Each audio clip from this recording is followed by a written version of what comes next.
So as Wayne actually mentioned, of course, Eric Dyer has been playing really well for Spurs since coming in after that injury. Now, Pete, you actually revealed that he might be making his way to Bavaria on Monday.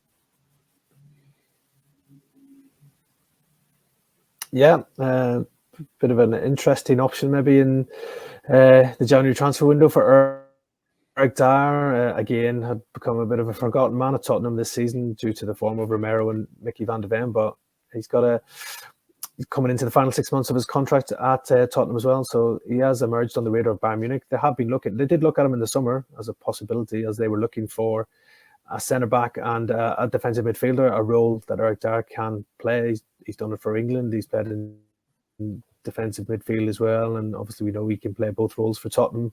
So he's somebody who's on their list. They will be looking to maybe bring in 2 players for those roles in the January transfer window as well. And I don't think Bayern Munich right now are flush with money, which maybe seems a silly thing to say considering such a rich club they are, but they've spent heavily on Harry Kane in the summer transfer window.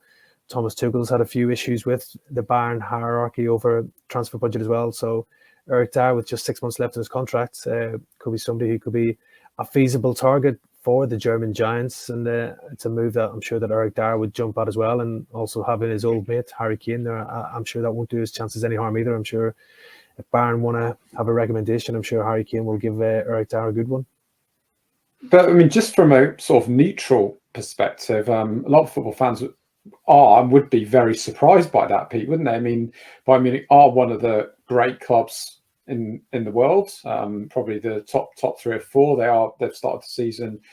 Well, they've certainly come into some brilliant form of late. And Dyer is 3rd, 4th choice centre back at Tottenham. I mean, it would be a shock, wouldn't it, for him to go from Tottenham 3rd, 4th choice to a stronger club and a stronger team. Oh, it definitely comes as a shock, but this is what the transfer window is all about. We do see lots of shocks as well. He's got the experience as well, right there. He's played at World Cups for England. He's played in the Champions League for Tottenham as well. So it's not like he's a complete novice or somebody that you've never heard of that Bayern Munich are in for.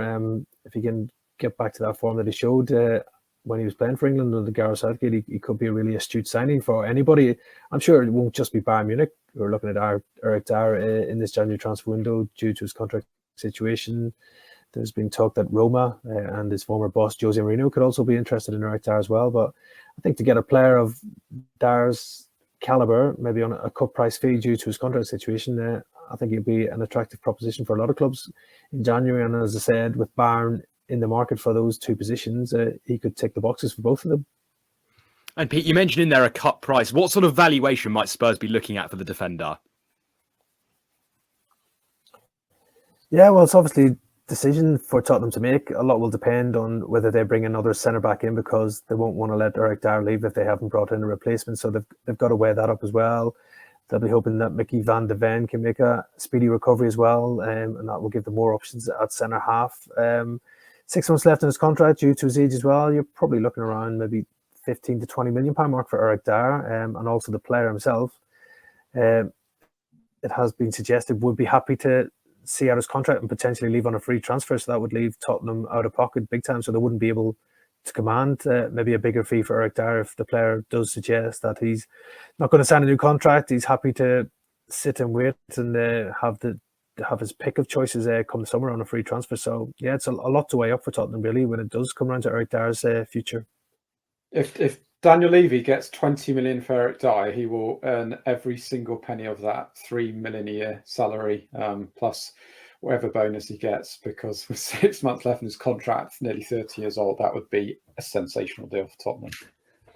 There's the answer. When talking of injury crisis with Newcastle and various other clubs, well, Tottenham have obviously really struggled now that James Maddison and Mickey van de Ven are out. Wayne, who do you think that Ange Postecoglou will be looking at signing potentially in the January transfer window? Yeah, definitely a centre-back, Lewis. That was a priority even before the Van de Ven injury, because Tottenham were very aware that outside of the Romero Van de Ven partnership, the backups are not at the same level. You could obviously see that with Saturday's game where they sort of ran out of steam towards the end, even though Eric Dyer came in, did actually play quite well for most of the match. So centre-back, central midfielder as well. Pete mentioned earlier, and Pete's written a few stories about Højbjerg's future been up in the air.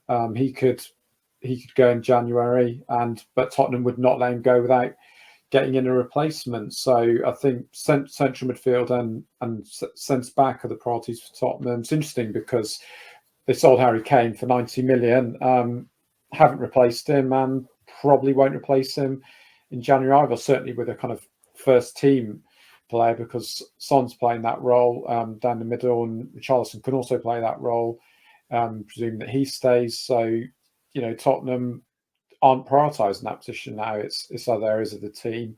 And yeah, I would expect certainly if they can find a club for Eric Dyer, or he finds a club for himself, rather than sits out and sees out his contract expire in the summer, I'd expect a new centre-back to come in.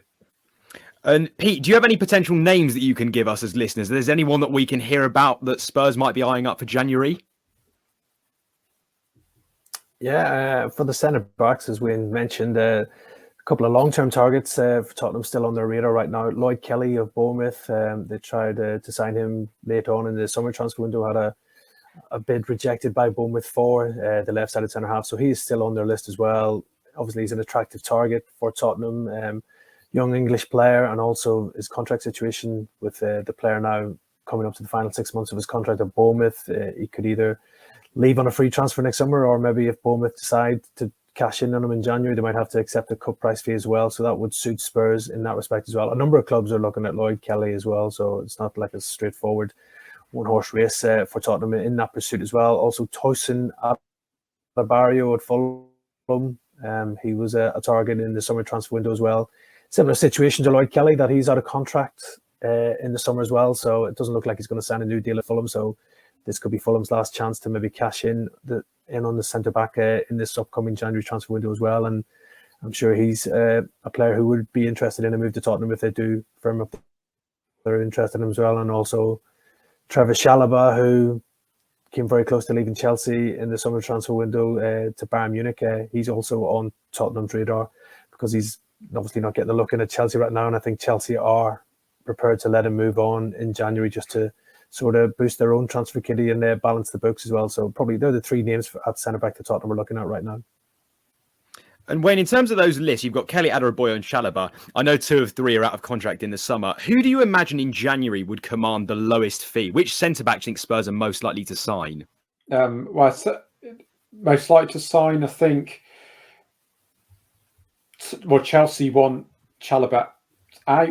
As Pete said, he's not part of their long-term plans, so that makes him available, whereas Lloyd Kelly isn't available, and Bournemouth won't want to sell him, especially if they are in a relegation battle. I mean, what's quite interesting about the winter window is how clubs are planning based around who could go down. It looks likely that the 3 who came up are going to go down, so that could therefore reduce spending. But nonetheless, I'd imagine Bournemouth will fight really hard to keep hold of Lloyd Kelly, so that could make that deal difficult. Adebayo, I think that's certainly possible, although he's right-sided centre-back, I believe, rather than a left-sided centre-back. Chalobah's also the same. I mean, Tottenham need 4 top centre-backs, especially if they're looking for the Champions League for next season. They'll be looking at 4 centre-backs. That's what most of the elite clubs have at the moment. Tottenham's backups are not good enough. I think we'll probably see more evidence of that over the next 2 months without Mickey van der Ven. And I would expect maybe it might be a loan arrival. If they can't do the Lloyd Kelly deal, I'd expect a loan arrival to come in January. And Pete, talking of Trevor Chalobah, you announced exclusively on Monday on Football Insider that he's definitely going to leave. If he doesn't go in January, are you pretty much sure that he's in summer he's going to be moving on from Chelsea?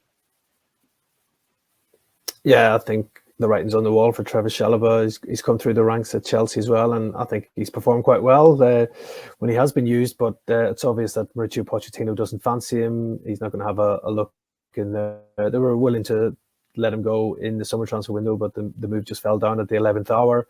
So that situation hasn't changed. Chelsea would be open to letting him leave in January, and the player himself, I think, has realised that the time is now ready to move on from Stamford Bridge and kickstart his career again. And I think he'll have a lot of options. Bayern Munich still admirers of him as well.